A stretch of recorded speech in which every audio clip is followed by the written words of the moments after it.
오늘 하나님께서 우리에게 주시는 말씀은 신약성경 누가복음 5장 1절로부터 11절입니다. 제가 가진 성경으로 신약성경 95페이지에 있습니다. 신약성경 누가복음 5장 1절로부터 11절까지 말씀 제가 받들어 읽겠습니다.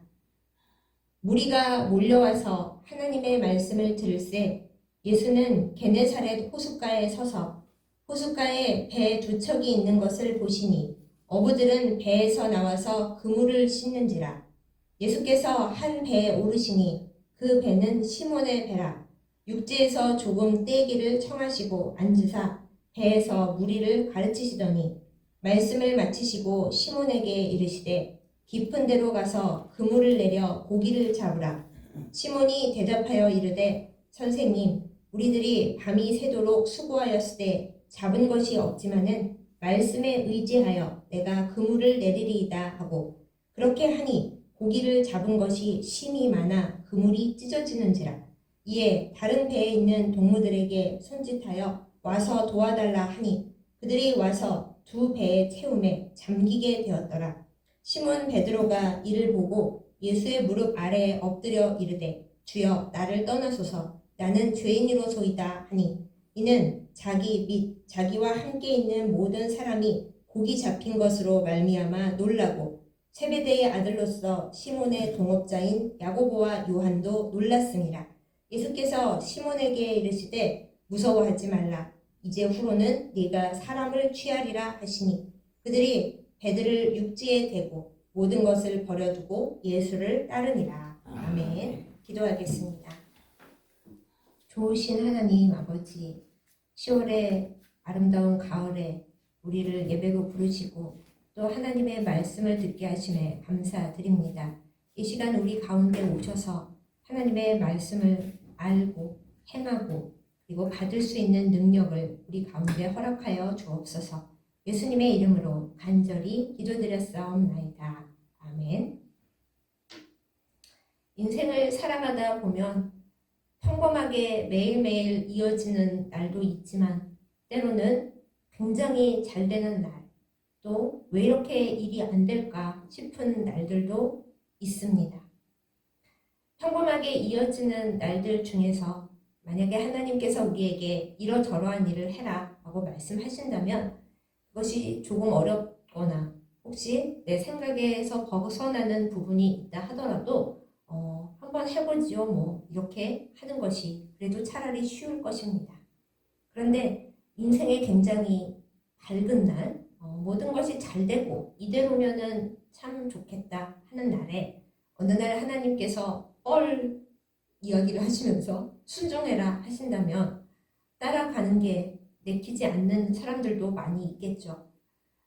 그보다 더 인생이 정말 칠흑처럼 어둡게 느껴지고 일이 너무나 안 풀린다 생각되는 어느 날에 예수님께서 오셔서 내 생각에는 그거는 더 정말 안 되는 일인 것 같은데 이렇게 저렇게 해라 라고 말씀하신다면 우리가 그 말씀에 진정 순종하기는 참 쉽지 않은 일일 것입니다. 그런 순간에 사람들은 자기의 진짜 깊은 밑바닥, 본질과 마주하게 된다는 생각이 듭니다. 진정 내가 하나님을 사랑하고 말씀을 의지하는지 아니면 사실은 그동안 내가 말씀을 따르고 예수님을 의지한다고 했던 것은 그냥 내가 편해서 그런 거지 내가 정말 힘들고 어려울 때는 다 귀찮아요 하는 나의 본질을 발견하게 되는 것은 아닌지 바로 그런 때가 말씀 앞에 서는 어렵고도 가장 귀중한 순간입니다. 사설이 참 길었는데요. 오늘 우리는 이러한 본질적인 순간 앞에 서는 어떤 사람 이야기를 해보려고 합니다. 본질적인 난처한 순간 앞에 선 그 사람에게 하필 예수님께서 찾아오신 것은 절대 우연이 아니었습니다. 그것은 앞으로의 기독교 신앙, 그때로부터는 앞으로지만 지금까지 우리에게 내려온 기독교의 역사의 가장 중대한 순간이었습니다. 그럼 그때 이야기로 우리 한번 들어가 볼까요? 누가복음 5장의 첫 번째 시작은 많은 사람들이 예수님의 이야기를 들으러 몰려왔다는 데서 그림이 시작이 됩니다. 예수님은 게네사렛 호숫가, 우리가 여기서 게네사렛이 어디야 한다면은, 제가 여담을 드린다면은 갈릴리 호수가 굉장히 크거든요. 그래서 갈릴리 호수라는 이름 말고 게네사렛 호숫가라고 불리기도 하고 또 디베리아 바닷가라고도 불리기도 했는데, 아무튼 갈릴리 호수입니다. 그 갈릴리 호수에 게네사렛 지역 그 해안가에 예수님께서 서셔서 말씀을 전하시는데, 그냥 땅에 서셔서 하시는 것이 아니라 그 호숫가에 있던 배 두 척 중에, 두 척 중에서도 또 한 척을 또 고르셔서 그 배의 주인인 시몬에게 배를 좀 빌려달라, 육지에서 좀 떨어져 있게 띄워달라, 이렇게 말씀을 하십니다. 때는 아침이었고요. 제가 아침이라는 것을 중요하게 강조드렸다는 것을 기억을 해주세요. 그리고 예수님께서 시몬에게 배를 빌려서 말씀을 전하시고 난 이후에 시몬더러 말씀을 하십니다. 이제 이 배를 가지고 나아가서 물고기를 잡으라고요. 지금 우리 입장에서는 그게 뭐 이상한 이야기인가? 낮에 물고기 잡으러 나가는 거야 그냥 평범한 일이지. 그러고 보니 왜 아침인데 물고기를 잡으러 안 나가고 그 배가 호숫가에 있었을까? 이렇게 생각하기가 쉬워요. 그렇지만 이스라엘 배경, 그리고 이스라엘 갈릴리 호수에 사는 어부들의 상황을 우리가 잘 공부하고 나면은 예수님께서 이날 시몬 베드로에게 하신 말씀이 얼마나 뜬금없었고 또 시몬에게 충격적인 이야기였을까, 이것을 알 수 있게 됩니다. 자, 그러면 우리가 그 상황을 먼저 이야기를 해보겠습니다. 예수님 시대에 갈릴리에 고기 잡으면서 사는 어부들은 작업을 언제 했느냐? 밤중에 했습니다. 오후 10시부터 새벽 4시까지. 왜 낮에 안 하고 그 밤에 했을까요? 가장 중요한 이유는 그들이 물고기 잡을 때 사용하는 그물, 바로 그 그물 때문이었습니다. 요즘은 그물을 아주 특이하고 훌륭한 신소재로 많이 다양하게 만들잖아요. 그렇지만 옛날에 뭐 그렇게 다양한 그물이 있었겠습니까? 예수님 시대에 어부들이 사용하던 그물은 연구된 바에 의하면은 아주 가늘고 하얀 배실, 소위 예수님 장사 지낼 때 예수님께 입혔던 세마포, 그 세마포가 수의 만드는 데만 쓰인 게 아니라 그물을 만드는 데 더 많이 쓰였다네요. 가늘고 하얀 그 삼배실, 세마포 실을 가지고 그물을 엮었답니다. 그런데 그 그물이 하얗다 보니까 낮에 호숫가에다가 그물을 딱 내놓으면은 눈먼 물고기가 아닌 이상 그물이네, 피해가야겠다 할 정도로 훤하게 보였답니다. 그러니 낮에 무슨 그물을 내려놓겠어요. 눈먼 물고기 말고는 걸리지가 않는데, 그리고 눈먼 물고기가 뭐 그렇게 많이 있었겠습니까? 그런 고로 갈릴리 호수의 어부들은 낮에는 절대로 작업을 못하고 깜깜해지는 오후 10시부터 밝아지기 직전인 오후가 아니죠. 오전 4시까지, 바로 그때까지만 작업을 했습니다.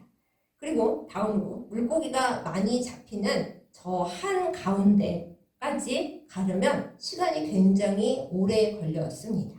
갈릴리 호수가 뭐 조망만한 호수가 아니거든요. 지도로 보면은 남북으로는 21km, 그리고 동서로는 12km 되는 아주 거대한 호수였기 때문에 그 호수에 고기 많은 데로 가서 고기를 잡으려면은 한가운데까지 가려면 아무리 적어도 6km는 배를 띄워서 저어 나가야 했습니다. 말이 6km지 요즘처럼 뭐 엔진이 발달한 배를 타고도 한참 가야 되는데 그때는 노저 갔을 거 아닙니까? 노저어서 깊은 데까지 가려면은 시간도 많이 걸리고 매우 힘들었을 것입니다. 거기다 또 한 가지 사실, 갈릴리 호수에 물고기가 가장 많이 잡히던 때는 이스라엘에 비가 오는 계절인 우기였다고 해요. 그런데 이 우기가 지금처럼 이렇게 가을, 그리고 또 좀 지나가면 겨울, 이때가 우기거든요. 그러니 얼마나 추웠겠습니까? 하늘에서 비가 주로 막 내리는 그때에 어부들이 나가서 물고기를 잡았던 거죠. 그것뿐만이 아니라 아까 말씀드렸던 문제의 세마포 그물이 이게 물속에서 자꾸 엉키기 때문에 좀 지나면은 바로 어부들이 물속에 들어가서 그물이 엉킨 것을 풀어내고 그렇게 해야 됐대요. 그러니까 밤중에 그 추운데 비도 오는데 차가운 물속에 들어가서 그물을 다시 똑바로 하는 일을 밤새도록 했으니 얼마나 춥고 몸은 흠뻑 젖고 그렇게 했습니까? 여담인데 오죽하면 나중에 예수님께서 제자들 찾으러 이 갈릴리 호수에 나중에 오셨을 때 모닥불 피우고 기다리셨잖아요. 그게 이해가 될 만큼 그들은 그렇게 추운 밤을 다 보내면서 물고기를 잡았다라는 것이 당시의 형편이었습니다. 다 좋아요. 이렇게 고생을 많이 하고 밤에 잠을 못 자고 그랬다고 해도 물고기만 많이 잡았다면 사실 뭐가 문제겠습니까? 네, 물고기만 많이 잡는다면야 뭐 고생을 아무리 하고 아무리 춥고 힘들어도 보람이 있는 거죠. 그런데 예수님을 만나기 바로 그 전날 밤 베드로는 물고기를 한 마리도 못 잡았습니다. 이것은 오늘 성경 말씀에 베드로가 직접 고백을 하죠. 잡은 것이 없었지만은 이렇게 얘기를 하잖아요. 이 고생을 하면서 나가서 애를 썼는데 고기를 한 마리도 못 잡았습니다. 여러분께서 뭐 그렇죠. 고기가 잡히는 날이 있으면 안 잡히는 날도 있고 뭐 그런 거죠. 라고 말씀하신다면 뭘 모르시는 말씀입니다.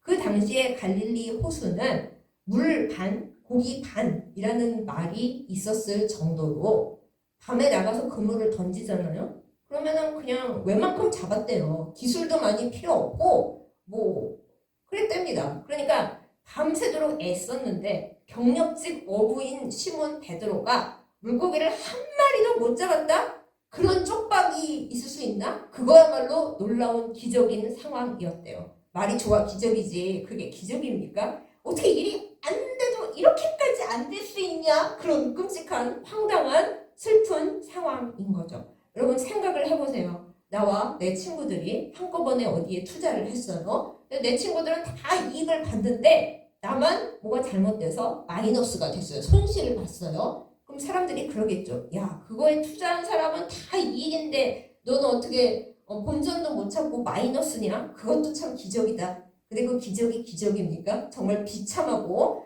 어떻게 나만 이렇게 됐을까? 쪽박된 어떻게 이렇게 될 수 있지? 하는 상황인 거죠. 지금 시몬 베드로가 딱 이 상황에 빈손으로 돌아와서 그 아침에 그물을 씻고 있는 와중에 예수님을 만났던 겁니다. 자, 그럼 이제 아침 상황으로 다시 또 말씀을 드려볼게요. 밤새 한 마리도 못 잡은 쪽박 상황에 다른 배들은 와서 야, 너 한 마리도 못 잡았어? 못 잡은 것도 참 기적이다. 쪽박도 기적이다. 하는 그 비참한 상황에 그나마 세마포 그물은 빨리 씻어서 말려주지 않으면은 다 망가지는 그물이었답니다. 그래서 아침에 아무리 죽을 것 같아도 슬퍼도 힘들어도 화가 나도 그래도 생계수단인 그물은 씻어야 하니까 그물을 씻고 있는 와중에 뭘 모르는 예수님이라는 선생님은 오셔가지고 배 좀 빌려달래요. 아, 나 빨리 다 이거 해놓고 들어가서 자야 되는데 짜증나 죽겠네. 이런 상황에 예수님은 베드로에게 오셨던 거예요. 그래도 베드로가 짜증 부리지 아니하고 예수님이 원하시는 대로 자신의 배를 빌려드리고 그 중에 끼어 있었던 모양입니다. 자러 가지 않고 혹은 자기 배라서 안 갔는지 모르겠는데 아무튼 예수님께서 베드로를 보시다가 무슨 생각을 하셨는지 거기서 그러고 있지 말고 나가서 다시 물고기를 잡으라 그러시는데 상식적으로는 그게 굉장히 말도 안 되는 이야기였던 거죠. 아까 제가 그물 얘기 드렸죠? 낮에는 그 그물을 떨어뜨려 놓으면은 물고기가 안 잡힙니다. 물고기가 지금 나를 놀리는 거야? 이 그물을 이 밝은 낮에 여기다 펼쳐놓고 나보고 지금 잡히라는 거야? 이대로 할 정도로 말도 안 되는 상황이었고요. 그리고 방금 들어왔잖아요. 다시 깊은 곳으로 가려면은 또 6km를 노져서 나가야 되는데 지금 너 뭐하러 가니? 하고 누가 물을 때 나 물고기 잡으러 가. 그러면은 그 갈릴리 인근 사람들은 이런 미친 그랬을 거라는 거예요. 이 아침에 깊은 데 가서 뭐 물고기를 잡겠다고? 미친 거 아니야 진짜로? 너 이 동네 사람 맞아? 이 동네에 살지 않아도 상식적으로 그거는 말이 안 되겠다라고 비웃을 만한 그런 이야기를 예수님께서 베드로에게 하신 거예요. 그래서 오늘 성경 말씀을 보면은 베드로가 상황 이야기를 하죠. 선생님, 밤새도록 제가 물고기를 잡았는데 한 마리도 못 잡았고 그 뒷말을 생략하고 상황이 이러합니다만 그래도 말씀에 의지해서 제가 그물을 내려보겠습니다 하고 갔어요. 그때 베드로 심정이 어땠을까요? 여러분이 한번 베드로가 되셔서 생각을 해보세요. 어차피 쪽박이니까 뭐 밑절 본전이니까 그냥 나가보지 뭐 이랬을까요? 본전이라고 하기에는 좀 그런 것이 배를 한번 이렇게 이동해서 나가려면은 그만큼 여러 가지 자원이 필요하지 않겠습니까? 게다가 지금 베드로는 너무 지쳤습니다. 그냥 쓰러져 자도 시원치 않을 판국에 또 대짚어 나가서 물고기를 잡으라고요? 아무 쓸모 없어 보이는 상황에 웬만한 사람이면 안 해요. 저는 못해요. 지금 제가 그거 할 기분인 줄 아십니까? 제가 최대한 친절을 베풀어서 배를 빌려드렸으면 그거 하고 그냥 가시지. 고맙다고 얘기하고 가시지. 축복이라도 그냥 한번 하고 가시지. 뭐 이렇게 말씀이 많으세요? 안 해요. 그랬을 확률이 더 높은 그런 상황이었습니다.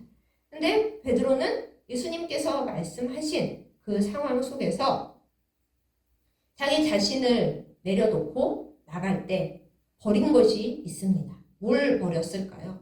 자신의 지식과 경험, 그야말로 상식을 내려놓았습니다. 방금 제가 오랫동안 여러 가지 설명을 드린 그걸 여러분이 생각해 보세요. 절대로 그때 나가서 고기를 잡을 확률이 없는 겁니다. 그건 되지가 않는 거예요. 아무리 생각을 해봐도. 그게 베드로의 상식이었고 경험이었습니다. 게다가 그 전날 그 모든 상식과 경험으로 열심히 나가서 일했는데 쪽박이었잖아요. 애써서 했는데도 모든 상황을 맞춰서 했는데도 쪽박인 마당에 말도 안 되는 거 하면 그거 될까?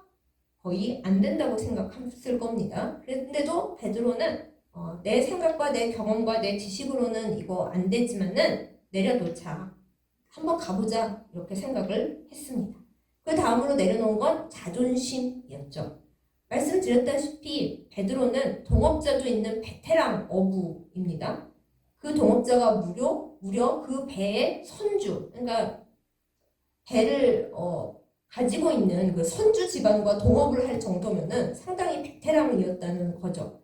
그런데 그 베테랑 어부가 망신을 당하고 쪽박 차고 있는 그 다음날 훈수를 두시는 분이 누구신가? 무려 목수이십니다. 목수. 한번 배를 타본 적도 없으신 주로 물건 만드시는, 가구 만드시는 그 목수께서 베테랑 어부인 베드로에게, 시몬에게 지금 나가서 물고기를 잡으라고 그러십니다. 정말 자존심 상하는 일이죠. 당신이 물고기에 대해 뭐를 알아? 그렇게 말하는 게 당연하잖아요. 그럼에도 불구하고 시몬 베드로는 자기 자존심도 내려놨습니다. 여러분, 말씀에 순종한다는 것은 이런 과정이 필요합니다. 내 본질을 맞닥뜨린다는 것은 이런 과정이 필요합니다. 우리가 상식 안에서 내가 손해보는 거 아무것도 없이 내 감정, 내 경험, 내 지식, 내 자존심 아무것도 손해보는 거 없이 말씀을 의지하고 말씀을 순종한다는 것은 사실 그렇게 어렵지 않은 일이에요. 상식선이니까요. 그대로 하면 되니까 뭐 이상한 거 없죠. 하지만 하나님은 우리에게 말씀에 순종하라고 하실 때 꼭 이렇게 우리의 연약한 부분을 파고 들어오십니다. 너의 경험을 내려놔라. 너의 지식을 내려놔라. 너의 오랜 생각들을 내려놔라. 너의 전문가로서의 자존심을 내려놔라. 왜요? 그거대로 해봤지만 너 다 쪽박이었잖니. 그것도 자존심 상한데 그걸로도 안 되는데 이렇게 이상한 방식으로 돼요? 되든 안 되든 말씀에 순종해봐. 이것이 하나님 방식이라는 것입니다. 에이, 어차피 이것도 저것도 안 되니까 그냥 해봐.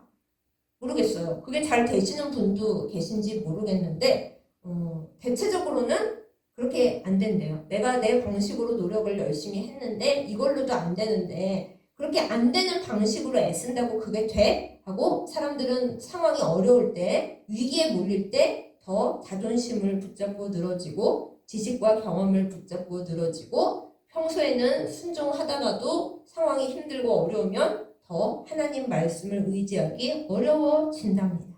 제가 이걸 진답니다 이렇게 말했지만 저 자신의 고백으로도 마찬가지예요. 제가 사역자이지만은 하나님 앞에 기도하거나 또 여러 가지 일을 결정하고 주님의 말씀에 따르려고 할 때 제 상식선으로 이렇게 하면 될 것 같습니다. 주님 할 때는 좀 쉽게 순종이 되는데 아무리 생각해도 하나님 그건 아닌 것 같아요 하는데 하나님께서 상황을 몰아가실 때가 있잖아요. 그렇게 할 수밖에 없도록 그럴 때는 이제 마음에 영적으로나 인간적으로나 막 주님 너무 제가 순종을 하겠어요 이러기보다는 주님 꼭 이렇게까지 하셔야 돼요. 저 너무 힘들어요. 마치 요나처럼 그런 감정이 솟구쳐 올라오더라고요. 그런데 바로 그 순간이 주님과 내가 본질적으로 만나는 시간, 그리고 내가 말씀에 의지할 건지 말씀만 따를 건지 아니면 내 자신만 의지해서 주님보다 내 자신이 먼저다 이럴 건지 이것을 결정짓는 중요한 분기점이 되는 겁니다. 아무튼 베드로는 그 상황 속에서 예수님의 말씀에 순종했고 쪽박을 쳤던 그 바로 좀 전의 시간이 무색하게 대박을 쳤습니다. 얼마나 대박을 쳤는지 그물을 끌어올렸더니 그물이 찢어지려고 했대요. 그렇죠. 세마포로 만든 연약한 그물이니까 너무 많이 물고기가 잡히면은 찢어질 지경이었고 너무 놀란 나머지 동업자인 야고보와 요한에게 손짓을 해서 도와줘 지금 그물이 찢어지려고 그래 하고 그래서 그 두 배에서 열심히 작업을 한 결과 두 배가 꽉 차서 이제 막 잠길 지경이 될 정도로 그렇게 꽉 찼대요. 학자들이 조사를 해보니까 그 정도 조업을 해서 양을 많이 만들려면은 베드로가 2주 동안 빠짐없이 나가서 밤새도록 조업을 했을 때 얻을 수 있는 분량, 그러니까 2주치 대박 양을 낮에, 그것도 한낮에 그 투명한 하얀 금을 가지고 나가서 그것을 잡아 올렸다라는 것입니다. 그 전날이 완전히 말도 안 되는 쪽박이었다면 이 예수님께서 말씀하신 걸 따랐을 때의 기적은 이건 도저히 있을 수가 없고 비상식적이고 말도 안 되는데 일어난 기적이었던 것입니다. 그런데 마냥 이 기적이 기쁘기만 했을까요? 아마 베드로는 전날의 쪽박과 이 엄청난 놀라운 비상식적인 기적 사이에서 굉장히 혼란스럽고 놀랬을 것 같습니다. 멀쩡히 살아가던 인생에서 갑자기 어느 날 하나님께서 쪽박을 내리십니다. 이게 이렇게 안 될 리가 없는데 왜 안 되지? 이게 안 될 리가 없는데 중간은 가야 되는데 이렇게까지 망한단 말이야? 하고 너무 절망을 했어요. 그런데 다음날 생전 못 보던 분이 나타나셔서 배 좀 빌려줘 하셔서 피곤하고 힘들어 죽겠는데 빌려드렸더니 그 다음에는 너의 육체적인 심리적인 힘겨움, 너의 경험과 지식, 너의 자존심 그런 거 다 내두고 내 말을 따라서 이걸 해봐 그러셨어요. 그래서 베드로가 말씀드린 대로 말씀만을 의지해서 하겠어요 했더니 전달의 쪽박이 무색하게도 앞으로 2주 동안 밤새워 일해서 얻을 만한 분량을 한낮에 말도 안 되는 상황에서 몇 시간 일해서 얻을 수 있게 해주셨다. 그러면은 와 기뻐라 여러분은 그러시겠습니까? 글쎄요.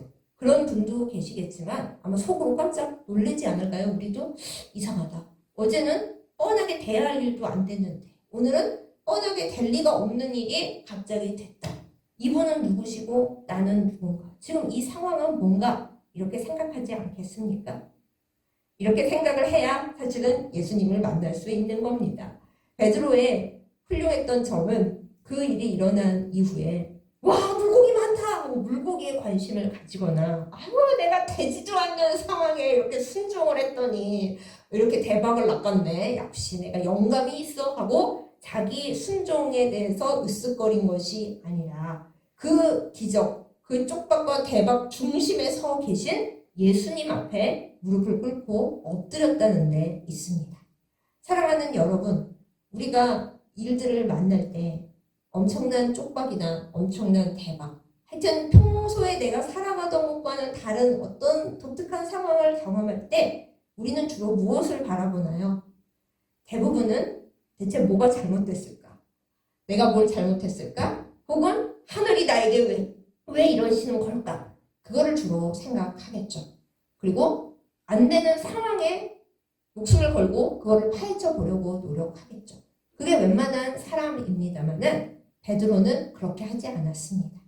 물고기가 왜 잡혔다가 안 잡혔다가 하지? 왜 어제는 안 잡혔는데 오늘 이 이상한 상황에는 잡히지? 그거에 관심 가지지 않았고요.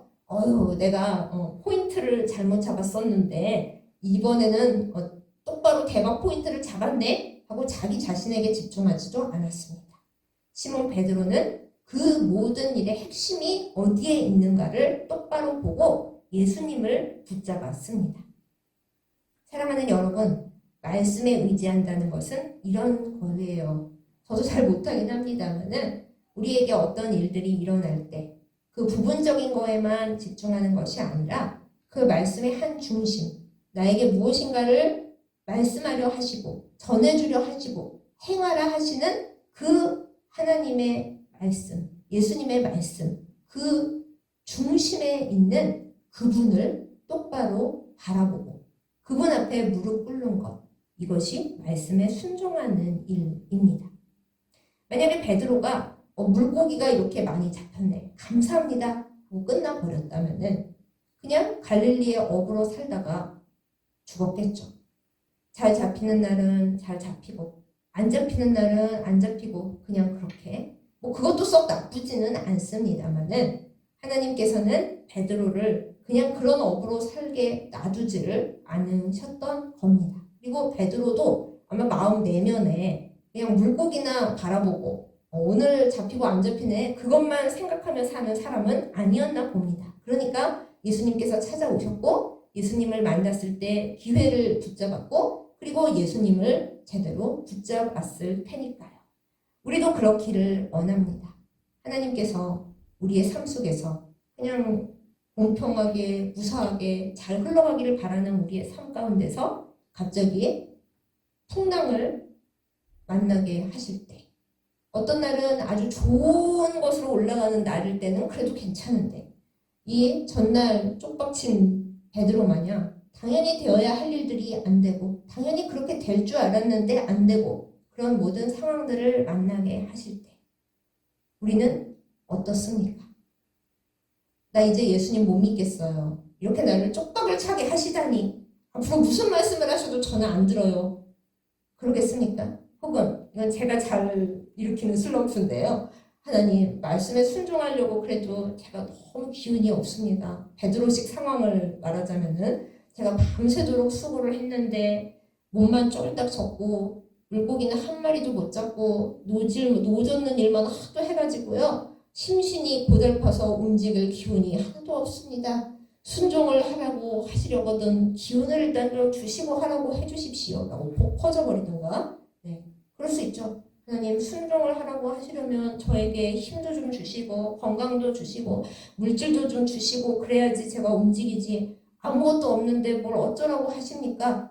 우리가 그렇게 말할 때가 많이 있잖아요. 네, 이런저런 상황을 앞에 두고서도 아무것도 없고 어떻게 해야 할지 모르는 중에서도 우리는 베드로처럼 선생님, 베드로는 선생님이라고 했지만 우리는 주님, 저희가 정말 쪽박을 차고 아무것도 없고 어떻게 해야 할지 모르겠습니다만은 주께서 저에게 이 길로 가라 하고 인도하심으로 인하여 저는 가보겠습니다. 제가 뭘 예측해서도 아니고 낙심하거나 기대를 해서도 아니고 주께서 저에게 그렇게 하라고 하심으로 저는 합니다. 이것이 우리에게 필요합니다.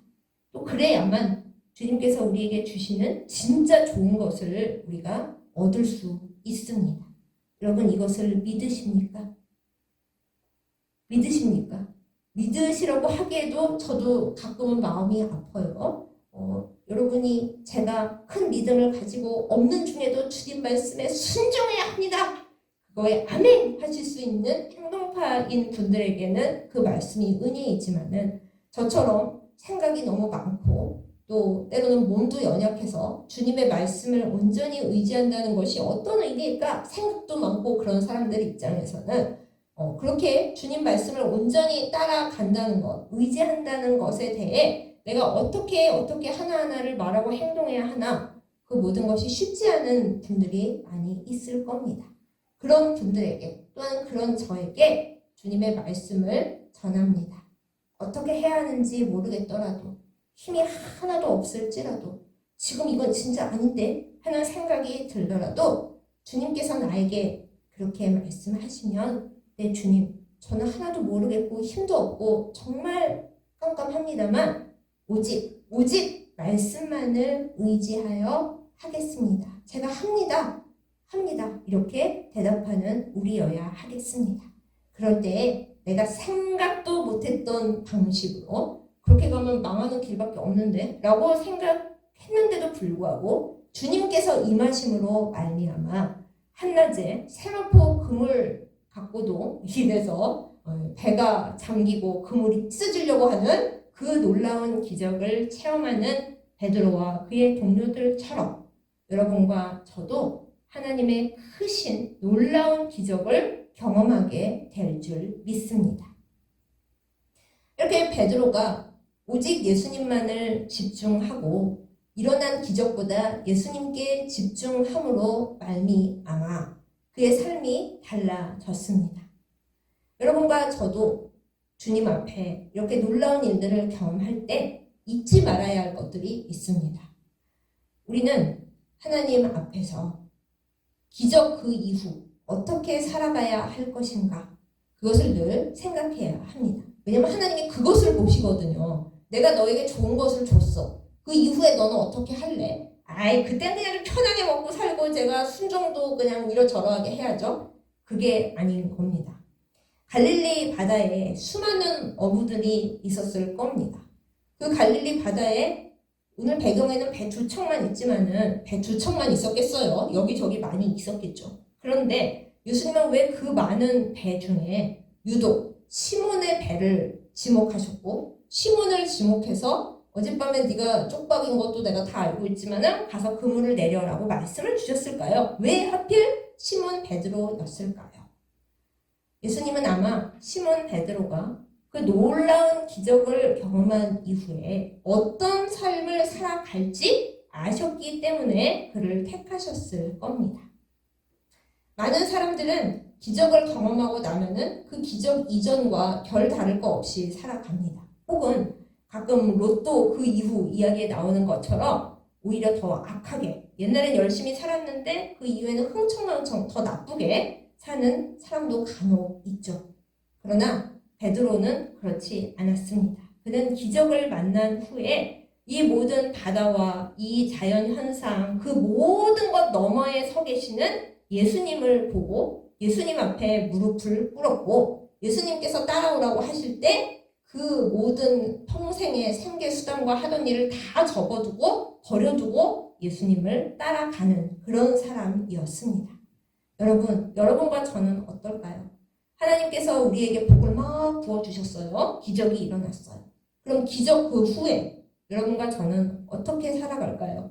하나님이 복을 막 주셨어요 하고 그냥 편안하게 나 자신만 돌보면서 살아갈 거라면 우리의 그릇이 그 복을 감당하기에 또 나눠주기에 적절하지 않다면은 기적이 그렇게 큰 은혜가 되지는 못할 것입니다. 그러나 하나님께서 우리의 안을 들여다보실 때 너에게 기적을 맡기고 나면은 그 이후에는 다른 사람을 살리든 그야말로 다른 사람을 취하고 그 보내준 기적으로 인해서 더 많은 아름다운 영향력을 미칠 수 있다. 이렇게 판단하신다면 우리가 주님 앞에 그런 사람으로 보인다면은 기적 그 이후 무엇에 초점을 맞추냐 그 삶에 따라서 우리는 하나님 앞에 더 큰 사랑과 복을 받을 수 있게 될 것입니다.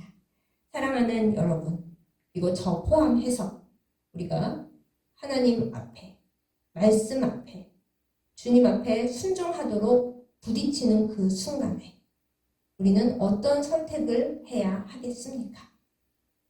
깊은 생각과 묵상과 그리고 주님 앞에 말씀 앞에 드리는 순종이 있기를 예수님의 이름으로 축복합니다.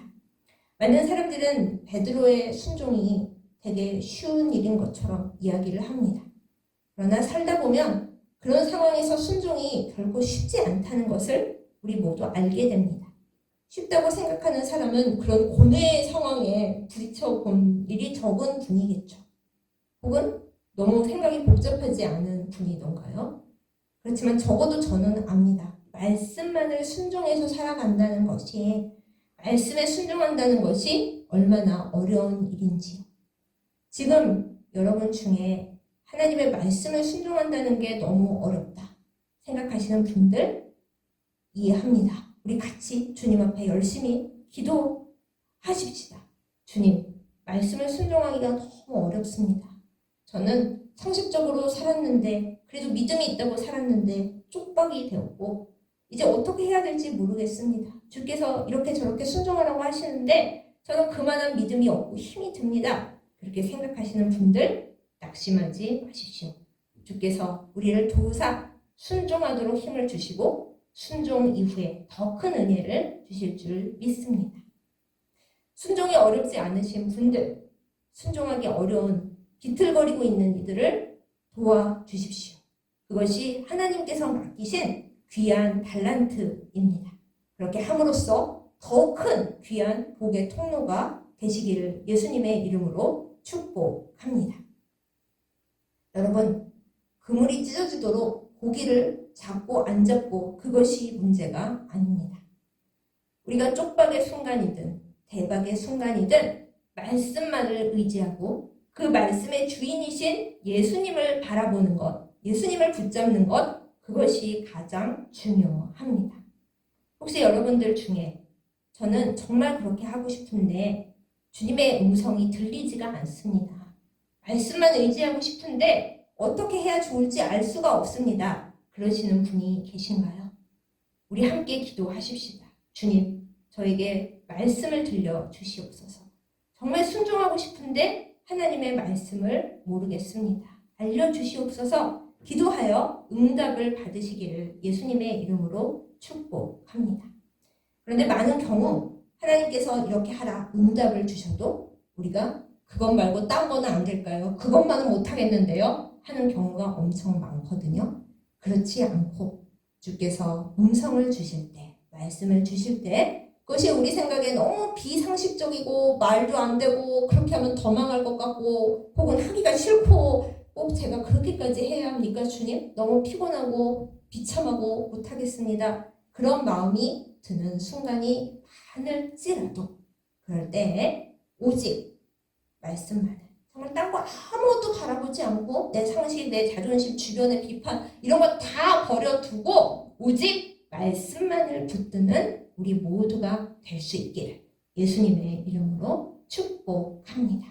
이 말씀을 붙드는 은혜가 우리에게 임할 때에 우리는 세상의 모든 고통과 축복을 물리치고 주님의 이름으로 끝내 승리하게 될 것입니다.